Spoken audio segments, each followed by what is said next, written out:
All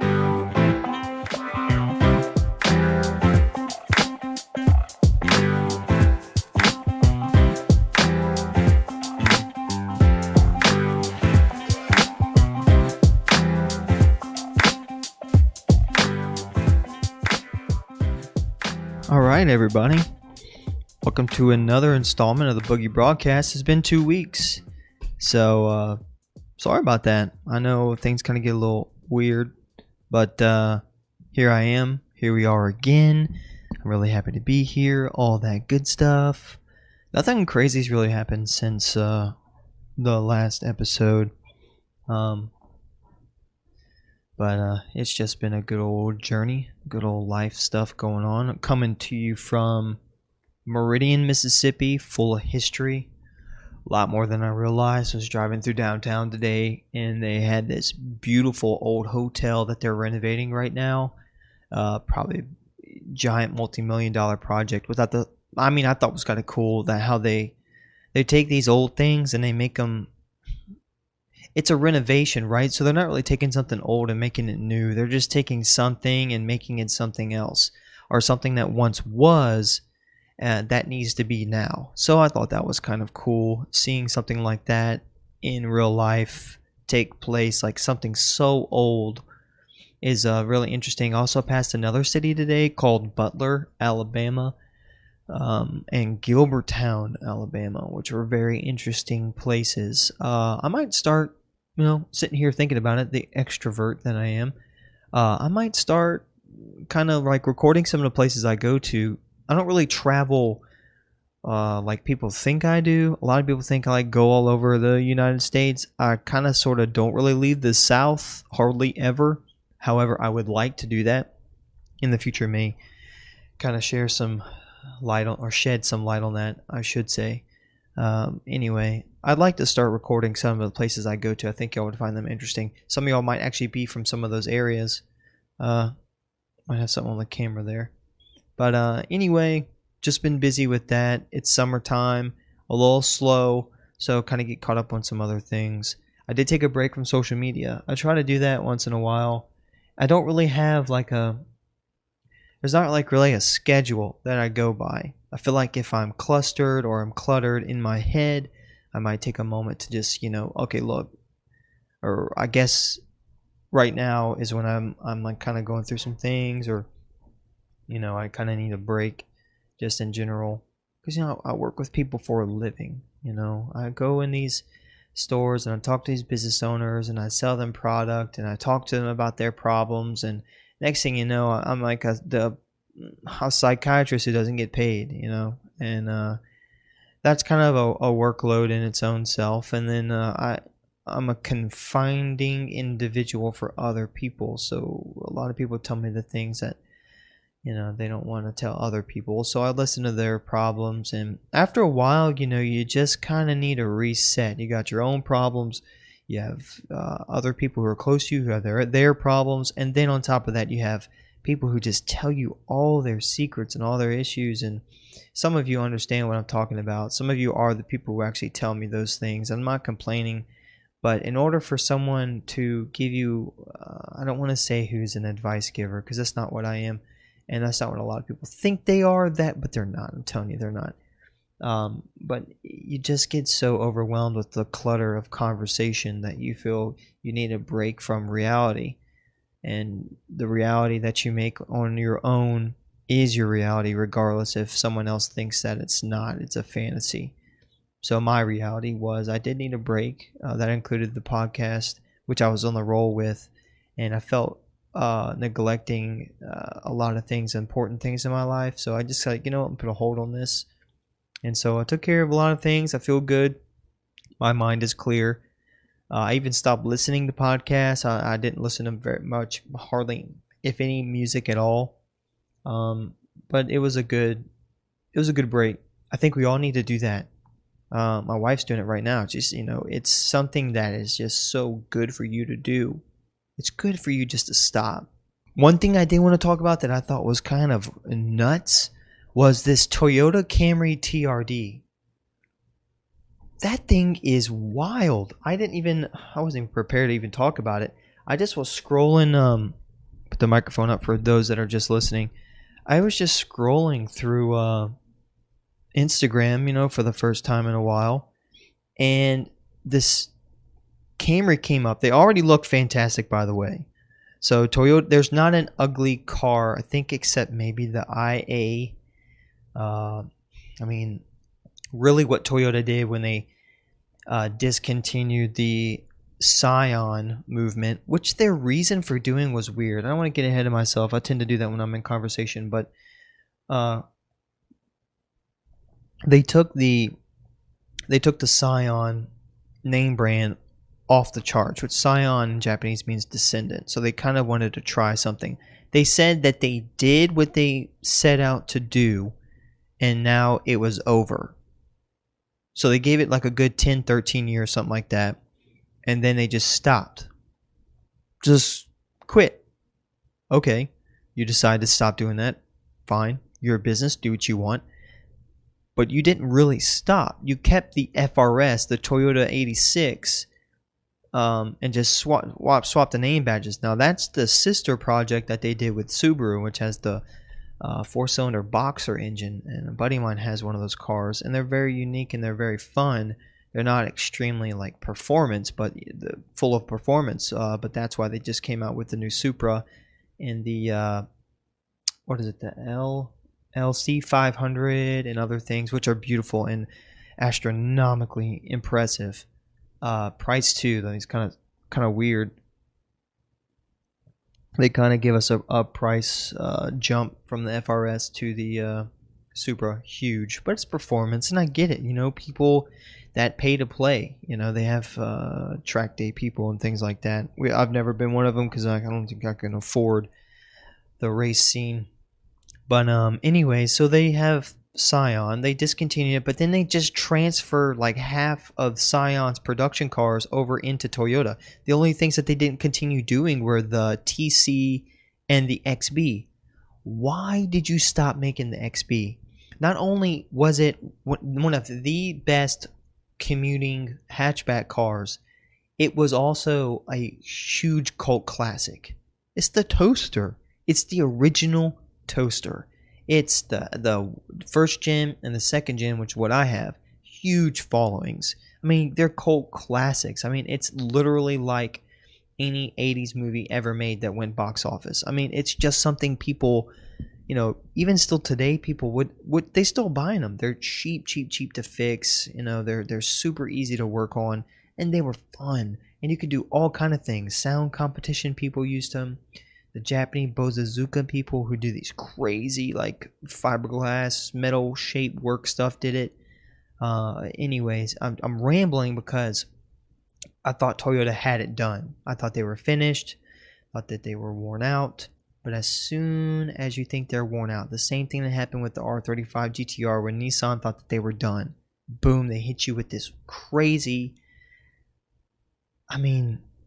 Here's an article that says what to expect in the 2020 Toyota Camry sports sedan.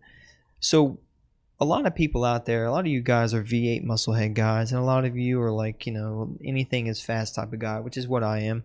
Anything can be fast now. It's not like it was. It's not the 90s where you have to have a V8. It's different. The Raptor, the Ford Raptor has a V6. Now, granted, a lot of aluminum billet parts, a lot of performance upgrades, superchargers, and people are twin turboing them. Jesse James just did this crazy thing with his second gen Raptor, or second gen. It's just unreal what people are actually doing to these cars, and I find it extremely interesting that they're actually taking the Camry. A look back at the Camry. It's an ugly mom. There's mom and there's grandma, and it was both parties, right? And it was a mom grandma car forever. But then most of people who had a mother or a grandmother who bought the Camry, it was your hand-me-down. So you did get that car. Now check this out. The grandkids got the car. So people hung on to them. People kept them in their families. I have a 06 Corolla, which is my little beater, and that's what I use for just driving around when I do my traveling. I bought it with 33,000 miles on it. This lady held on to it for 10 years in New Orleans and hardly drove anywhere. It has the original front glass. It's insane. It's 13 years old, has the original front glass. Lady never drove anywhere. But even if that car did have 300,000 miles, people are still driving them on the streets with 300,000 miles. The Corolla and the Camry share a lot of similarities, but that's not what we're talking about. We're talking about the TRD Camry. Not only does it have the looks, it does. I would show you, but I'm not using OBS right now because it's being weird. So the V6 will be the standard, and it's the 3.5 liter V6. So it also has, the only competitor that it has is the V6 all-wheel drive Ford Fusion Sport, which, it's a hot hatch basically. It's still a four-door, but they still have the Focus hot hatches too. All right, this is what got me on the Camry. 301 horsepower. So the Camry TRD will make the 301 horsepower as the non-TRD. Okay, Toyota Racing Development has standard. The car that does not TRD, the normal Camry standard, has 301 horsepower. So although it will have like a free-flowing exhaust system, which will also allow more power, it's difficult to complain the lack of extra horsepower when the Camry TRD is reached at 5.8 seconds and 60 miles per hour. That is, it's just going to be so much faster than that. It's insane. There's no specifications yet to be offered, but we know that above all, it looks amazing too. This thing looks amazing. It's a Camry. Why do we love this thing? Is insane. It's beautiful. But anyway, they're not giving us a whole lot of information. I thought they would. I should have done more research on it. But anyway, so I think we're in a day and age where things are just getting weird, man. Things are getting so odd. We have 12-year-old girls looking like they're 25. Correct me if I'm wrong. You see all these girls out here now. Tell me you don't have a hard time seeing how old they are. Guess a girl's age. It's so hard to do now. I know my wife, she looks like she's, when she's all prettied up and dolled up, she could be easily 30, 28 years old. Just a beautiful, dark complected, beautiful face, and just has those facial features. When she was 16, she looked like she was almost 30.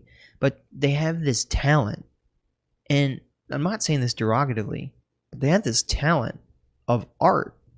They can make their face look however old they want to. There's some makeup artists out there that are just insane, unreal. There's this one girl on Facebook that makes herself look like she's Michael Jackson, and it looks exactly like him. It's insane what they're able to do, but they're all artists, and the art that they're doing is insane. These young girls are hard to tell how old they are. Really dangerous to like these predators out there, because if I had a daughter, I'd be scared for her to wear makeup, because there ain't no telling what kind of tag-ons come with that. It's insane. You also have these crazy like old grandma cars turning into these super like modern hot rod type of thing. Okay, this is crazy. People are buying houses at such a young age now too, on top of that, but buying brand new homes versus fixer-uppers. Fixer-uppers will become a thing of the past. I'm telling you. It's so easy to finance. It's so easy for people to just go ahead and just get it over with. A friend of mine just did it. Really proud of him though. Worked really hard, but you look back and you think, what did my parents do? Did my parents buy a brand new house for their first home? And there are some friends of mine who are buying houses that, need a little bit of work, but we're so much, and I say all that to say this, we have so much better opportunity presented in front of us on a silver platter with any utensil we need to eat that type of meal that it's almost impossible for you to be comfortable in 2019. I'm telling you, if you're uncomfortable in 2019, it's because you did that. It is. I mean, you have the there's so much entrepreneurship out there. There's so much opportunity for self-employment. There's a lot of opportunity for self-improvement. Food has never been more obtainable. So if you want to lose weight, gyms are around every corner. If you want a job, everyone's freaking hiring. Everyone is hiring. I got a text message yesterday saying that they needed plumbers and helpers. You know, everyone's hiring. Everyone has the opportunity to buy a car, given good credit, bad credit, whatever. I mean, yeah, you might pay interest, out the butt, but you still have the opportunity to buy a car, brand freaking new. You don't have to do what most, I had to buy a fixer-upper. Matter of fact, I've never owned a new car. Me and my wife bought the 2019 Jeep JL, and that is the only new thing I've ever owned, ever. All my cars are fixer-uppers. I bought all my cars on my own except one or two. My Plymouth Valiant, my dad helped me get. He said he paid for half, so he put up $1,000. I put up $1,000 and bought that car. Love that thing. Drove that thing every day for about a year. And the Impala, man, the Impala was beautiful. That was Dad's, but he told me I could use it as long as I kept it up. So I did. I sunk so much money trying to keep that thing running. And but I understand, like, not a lot of us are well off. It's 2019.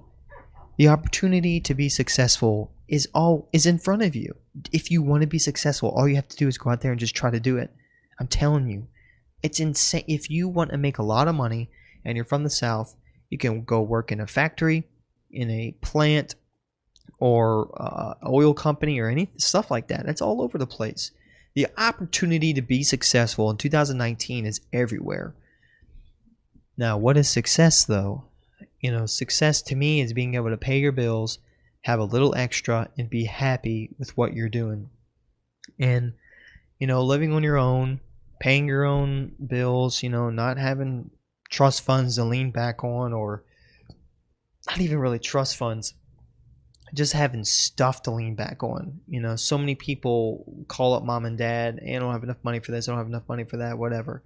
If you work for a company and they give you per diems and stuff like that, I think that's totally different from what I'm saying. I'm talking about something given to you when you don't work for it. Something for free. I think we need to stop living off free. I mean, I think that there are some things in life that should be free. I really do. But to live off of free it should be untangible. It should be incredibly difficult for someone to live for free. And it's really not. It's so easy for people to get on welfare. Tell me I'm lying.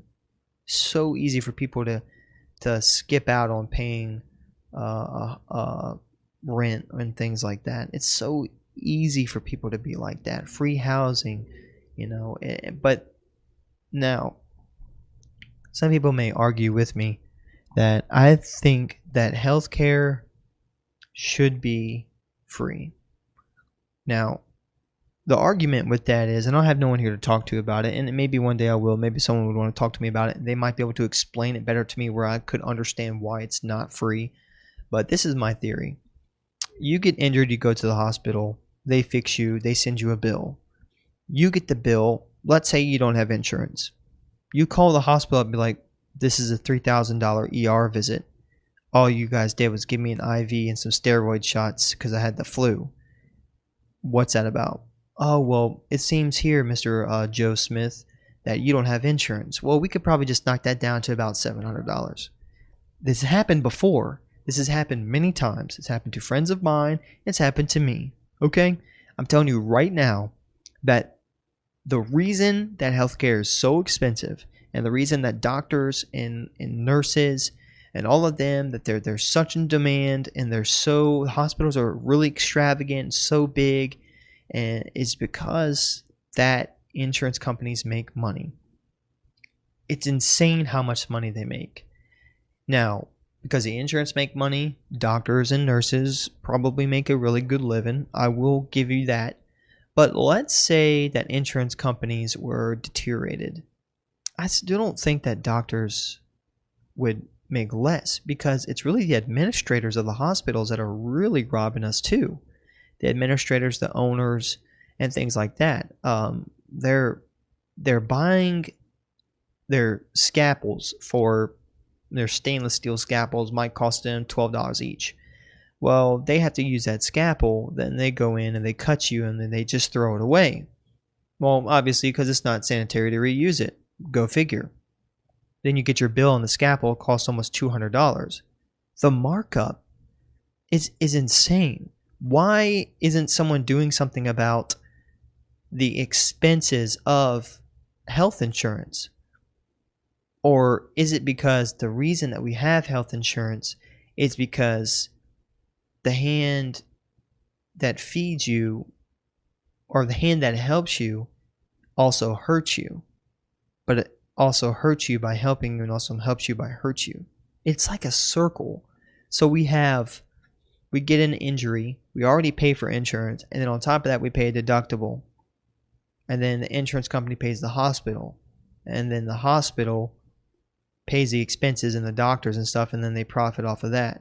Well, some of that profit goes towards keeping the lights on. Well, who regulates the hospitals to spend, or sorry, who regulates the hospitals for, what's the terminology for, someone might need to correct me, I don't know what the terminology for taking something in like the guy who had the, let me see who the guy is right there. But who is regulating the cost of, or not the cost of products, but the markup of products when we do go to the hospitals? I think that needs evaluating. I think so many. Let me Google this. I find cure for. All right, here we go. We need to evaluate that. I don't really think we need to evaluate how much doctors and nurses get paid. They do incredible jobs. But what about paramedics? Paramedics make $30,000, $50,000 a year, and they're on site, quick thinking, no research, on demand, instantly trying to save people's lives. And they don't near as make a third of what some of the doctors do inside the hospital. Oh, and this is the guy behind the AIDS drug. Okay, that's what he did. Drug goes from $13.50 a tablet to $750 overnight. Tell me that doesn't happen more than once. This is the article from New York Times talking about the guy who has this pill to help people with AIDS. Yeah, but it went from $13 to $750,000. I'm $750,000. Look at me, hear me. I'm trying to read this and talk. Tablet goes from $13.50 to $750. I'm trying to find this guy's name. What is it that they're doing differently that has led to this dramatic increase? It's greed. We all know it's greed. It has to be greed. But who's to say that? And this guy went to court and all that stuff too over it. But who's to say that they're not already doing that? We just don't check into it. This was just public news. This is just the one thing that we did catch. I don't know. I think it's crazy. And here I am rambling on. And someone could be like, well, Seth, there's this reason, there's this reason, there's this reason. And I would like to talk to somebody about it. But as a layman in the modern working day, blue collar type of environment, I don't know. Someone needs to explain this to me. Because I find it fascinating that there are people out there that are taking advantage of us. And there's insurance companies out there taking advantage of us. And I'm not trying to plug anybody, but I had Progressive insurance, auto insurance for a while. Switched to Geico in Mississippi. They gave me a better rate. And then I went and shopped around. And then I got to Esurance. And I always heard about Esurance. Matter of fact, it has John guy from The Office who narrates their commercials. And I was like, let me look into these guys. Let me quote shop, as they say. So I started quote shopping and looking around. It was like $130 cheaper a month. I'm like, what in the world? How on God's green earth is it like that? So then I do more research, and I actually talked to one of the representatives there, and here it is. They don't have storefronts. They don't have buildings. They only have a couple of offices and people that they hire to work. They don't have, and then they serve company they use. They service somebody out to do their adjustment. They're adjusting at places, but it makes sense. So here's a company that's finding a way to attract more audiences by having less, and that minimalist approach for capitalism, I think, is pretty important. We need to focus on less, offering a customer a better price for less, but in return, maybe we need to cut back on our overhead. Maybe we need to cut back on, maybe we have a president and a vice president and a CFO and a COO and a CTO and an ABC and an EFG. Maybe we just need to cut that in half. And not by saying you own a company, you need to fire people, but let's say you're starting a company. Think small. I would definitely offer people things that no one else does at a better price. But that's hard to do. How about you offer things that someone else does at a better price, but have less overhead? I think that's what eSurance did. They did a pretty good job at that. I had no intention on talking about this at all whatsoever, to be honest with you. I wanted to talk about social media, but here we go. Anyway, so do talk about social media. I've considered getting rid of Facebook, but I think I decided to keep it for family reasons. Why do we need to be on these platforms? The podcasts need to be on multiple platforms because I'm trying to gain audiences. So that's a reason. But what if I wasn't so cluttered? What if I just kept it to a couple of things? Well, maybe so. We'll see what happens. If this thing actually winds up being anything one day, I'd be glad to focus in on other things. But why do we need to be on Facebook, Instagram, Snapchat, Twitter? 4 main platforms. Why? Then you have things like this TikTok thing come out, and then you have these other things coming out, music oriented. Why do we need all those things? Well, you might have someone who doesn't have Facebook, who has Instagram or whatever. Why do we need to be the people to have all 4 of them, all 4 major platforms of social media? But then you have these, but like some of your excuses, and this is, I'm guilty. I have 3 of them. Well, my friend doesn't have Facebook. He just has Instagram. So that's why I have that. That's not why I have Instagram. I have Instagram because it's a way more focused platform and it's more art focused. So I like looking at the tattoo artists, the illustrators, the bike builders, the fabricators, Jesse James, Forge Overland, who is it? Denzo Tattoo, or no, Ben Volt. Ben Volt Tattoos, he's fantastic. Looking at like those guys, Sean Dickinson, he's an artist illustrator. He does beautiful work, and Built Well, so the motorcycle company makes products. I like looking at some of the people who I buy products from, selling clothing, looking at their stuff. That's how I find their new products. But here I am talking like a consumer now. So, do I have social media to look at consumables? Like, what am I doing? Why did I spend so much time branding or supporting these brands that they don't support me? Why am I supporting them? It wasn't that. It was the time that you spent doing it. And because you have 4 platforms, I mean, hear me out. Maybe I'm just rambling. I don't know what I'm talking about. If you have 4 platforms, imagine that you're spending 4 times what you should. If you have 3 platforms, maybe you're spending 3 times what you should. This is even crazy to think. If you have 2 platforms, you're spending 2 times what you need to be on social media. So let's say you break it all down to 1 platform. What platform would you keep? If you could cut the time out of your day that is wasted, how would you do that? How would you do that? You need to be able, this is something I'm trying to think. I'm trying to think what I need to do to stop being influenced by negativity, to stop being influenced by those who don't hold an important part of my life, or to stop being influenced by those who just are fake. Fake influence still works. You can still be influenced by fake people. Is it toxic? I don't know, because sometimes we're not able to deter what is fake and what is not, because it's social media. It's so hard. So what should we do? What should we do? What platform would you get rid of if you could to save time? I know exactly which one I would get rid of. It would be Snapchat. Snapchat is nothing but temporary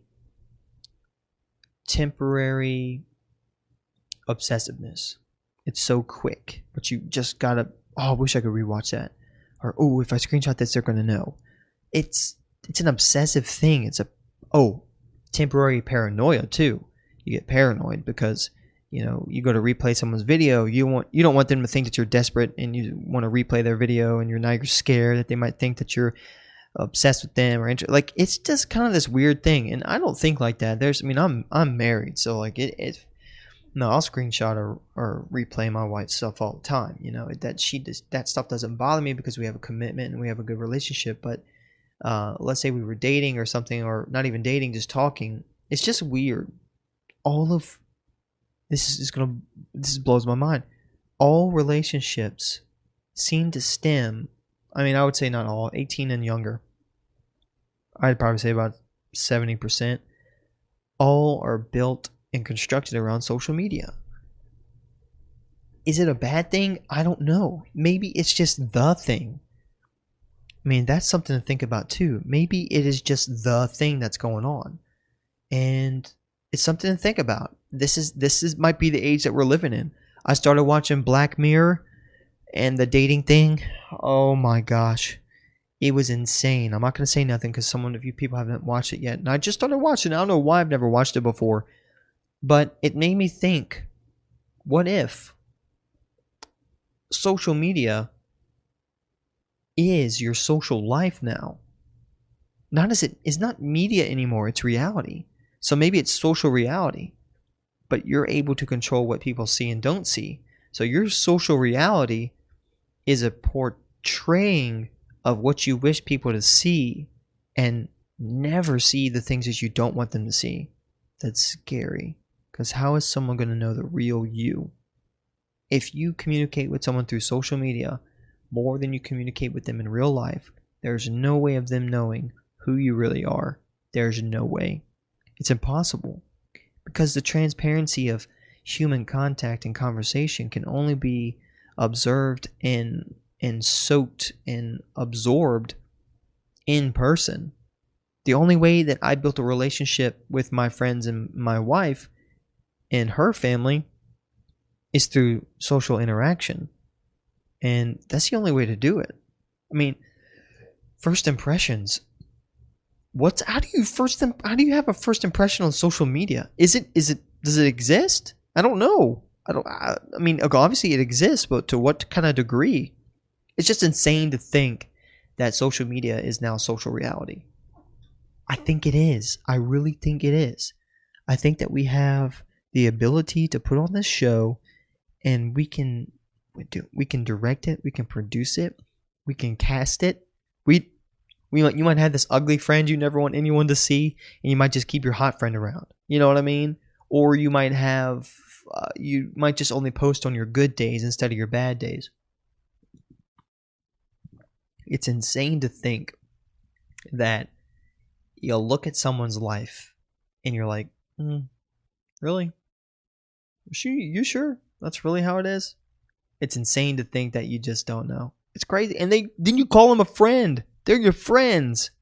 They're your friends. That's crazy to think. I'm not saying that things are bad. I'm just saying that things are crazy. This is a crazy world. It's unreal to think I can sell a product and never meet the customer.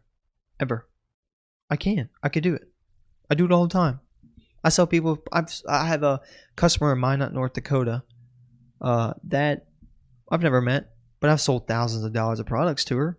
I've never met her, but I try to be professional. I try to be a kind person, and I try to do my best. And I talk to her once in a while, see how she's doing, see if she needs anything.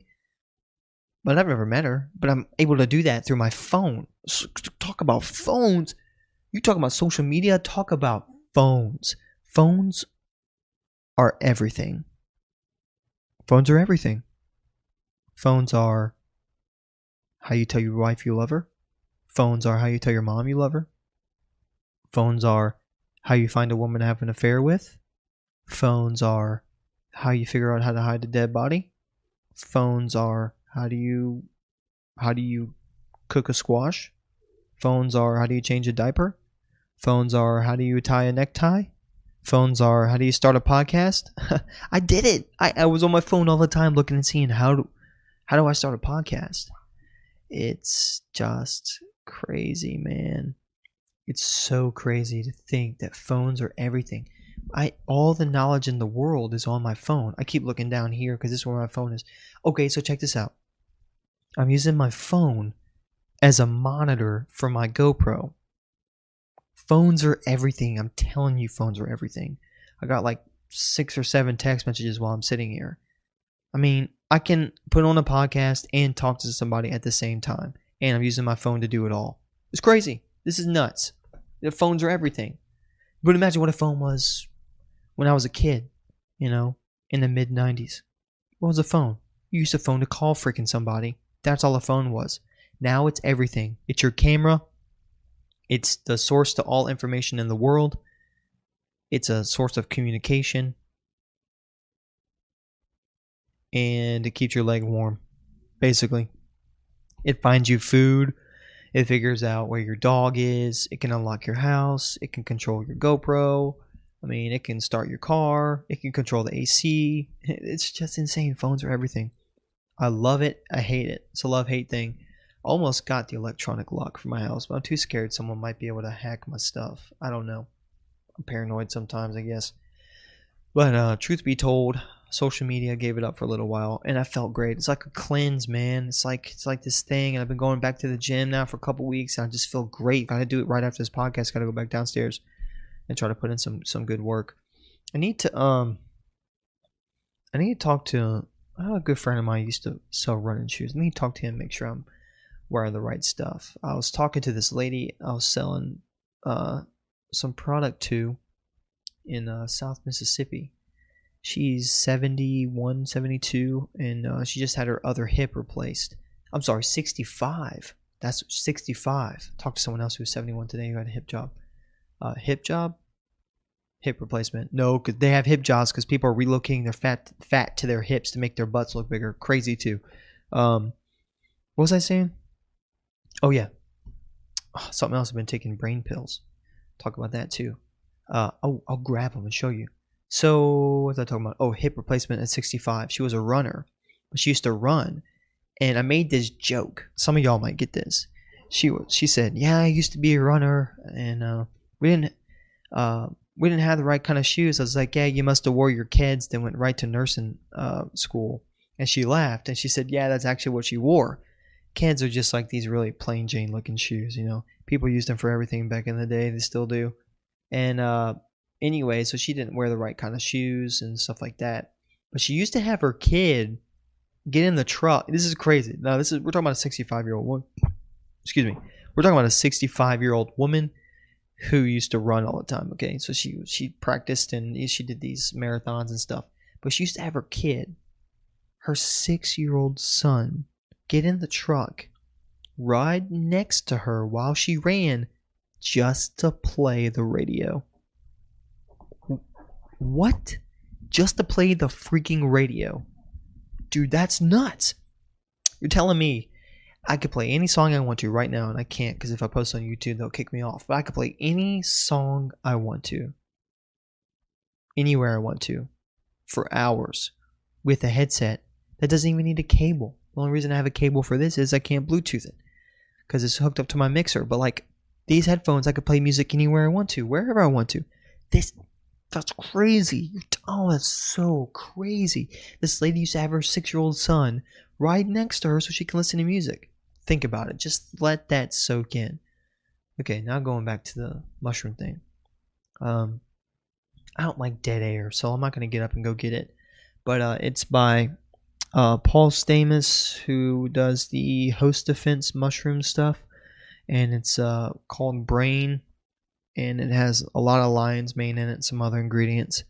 But I love using it. I've noticed a little bit of difference, especially in the morning. Like when I first take it, there is a difference there. And then I've still been taking my lion's mane mushroom extract too when I can, and that's been nice as well. I've been drinking a lot more water, been feeling healthier. I cut out sugar. Well, I cut out a lot of sugar. I still have a little bit once in a while. Today I haven't had any. Yesterday I didn't have any, but what's today? Wednesday? Monday I did. Monday I had a Gushers pack. They're just too stinking good. Fruit snacks are a weakness of mine. And Skittles, candy, man. I can't put candy down. I've been doing good so far. I have a couple of days without candy. But this is another big confusion. I'm not trying to lose weight. Why does everybody keep saying that? You don't need to lose weight. You're just thin enough. Well, okay. What about me being healthy? Me eating right does not mean that I'm trying to lose the weight that I don't want. That's not true. I just want to be healthy. And I don't want to ever be fat or obese. I shouldn't say be fat. I don't ever want to be overweight. I don't ever that's something I choose not to do. And I'm so sick and tired of people telling me, you just wait till you have a kid. It's going to happen. You're going to get so fat. And it's just going to be hard to get up in the morning. Everything's going to hurt. You're going to have knee replacement by the time you're 35. Okay. No. That's not going to happen with me because I choose, unless I have some horrible disease or something, but I choose to be healthy. So why try to lose all that weight and be healthy then? I could just stay healthy now. I mean, it's really very simple. I don't eat a lot of bread. Trying to cut back on sugar. Hardly have any carbs, except when I drink the Red Bulls and stuff like that. But I mean, like, I'm fairly healthy, I think. I'm 26 years old. I mean, I look pretty good compared to some of my friends. You know, I try my best and not trying to rub it in with nobody. But why start then when you can just maintain now? It's just something I've been thinking about, and I've been running too, and that's something I never did. So that's kind of fun. I didn't realize it would be fun though. I always thought running would be like a ton of work, but eventually it gets pretty easy. It gets pretty fun. So I think I'm gonna do another hour and 30 minutes a day on the treadmill, the elliptical. Well, I lied. I didn't do the elliptical yesterday. I just did the treadmill. But I've been doing inclines. Been working out my legs, doing the inclines at the highest level at about 3 miles an hour. Then I'll lower that and do a sprint. Then I'll bring it back up, keep that incline, and it kind of helps. You know, it's just kind of something to do. But I've been drinking a lot more water too, man. And it's not that. I mean, yeah, you have to pee like every other minute, but in the car, just pull over gas station or something, and I get another bottle of water. Or like I try to keep a case in my car. It just gets too hot. But you know, look, just start being healthy. It's not that big of a deal. You want to splurge on the weekend? Just have the weekend and do whatever you want. But during the weekday, just be smart. You know, don't eat at Olive Garden and get fat on their breadsticks and just eat pasta after that and then go home and do it all over again the next day.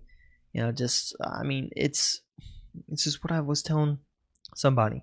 You eat too much tacos, you drink too many margaritas, and you have beer all the time. And you complain about your weight and your knees and your back hurting all the time. Dude, get healthy. Stop drinking. Stop eating beer. Ugh. Stop eating so much bread. Stop eating all that nasty stuff. It sounded really country right there. Yuck. Anyway, so it's just something to acknowledge, man. Just try to be healthy. I was talking to somebody today, and they asked me where I was from. I'm checking my phone, see if anybody on. Just trying to stay healthy, trying to do the right thing, trying not to get too crazy with food and sugary stuff, trying to, you know, relax and all that jazz. Oh, the brain pills I've been taking are really nice. Been working a little bit, but I'm trying to get my grandpa on them. My grandpa has Alzheimer's and it's getting pretty bad, and also getting on a little bit of CBD too. Hopefully that kind of helps him out. But I was reading that the mushroom extract kind of helps with that. If you kind of suffer from recollection and memory retention, I would recommend to at least just kind of try it. It's not really a cure. It's just going to help. Now, there might be some placebo effect, but placebos work too. placebo is a pep talk. I mean, they work. It's not like you're actually taking anything that does anything right away, but it might be a prolonged thing that eventually does help you, and it does help you. So if you have any questions about that, ask me. But I can kind of just tell you where to get it. I have another friend of mine who's very intelligent with that kind of stuff. I probably would tell you to talk to him instead, but I'm more of a consumer and a listener. But anyway, so I just want to kind of talk about social media and stuff like that. Oh, my chest hurts. And just kind of touch back base with you guys. This one's not like crazy interesting, but I enjoyed it. I love doing this podcast, and it's just me kind of BSing, but you know, I like it. I enjoy it. So the next one's going to be number 10. Hopefully have something kind of better set up for number 10. But here I am in a hotel. Just kind of figured I'd kill some time, spend about 45 minutes, an hour with you guys, and just kind of talk to you and stuff like that. So sorry about that little edit right there. If you guys have anything you want to talk about or any kind of recommendations or improvements that you guys might have, I'm really good at taking criticism, and I'm also really good at taking compliments. So I kind of pride myself in that. As Drax the Destroyer said, I too am extremely humble. So life's a dance. Let's boogie. Thank you, James Jones. You're the winner of the $50 giveaway. Appreciate all of the support that you give me, James. You're a good dude. I appreciate you. All my fans. Ooh, yeah, I said the F word. Thanks. Hope you guys had a good time. And can't wait to talk to you guys a little bit more. Please like and share. And I have some merch coming out soon. I was talking to a customer of mine who does t-shirts. So, hey, I might have some cool stuff coming towards you guys. Might start giving away some free merch and stuff like that. So like and share. Subscribe to my YouTube. YouTube is really what I want to start doing. And I might start carrying my GoPro around and taking videos of stuff, you know. Tell me what you guys think about that. And I'll take some of those things into consideration. Thanks. Love you guys.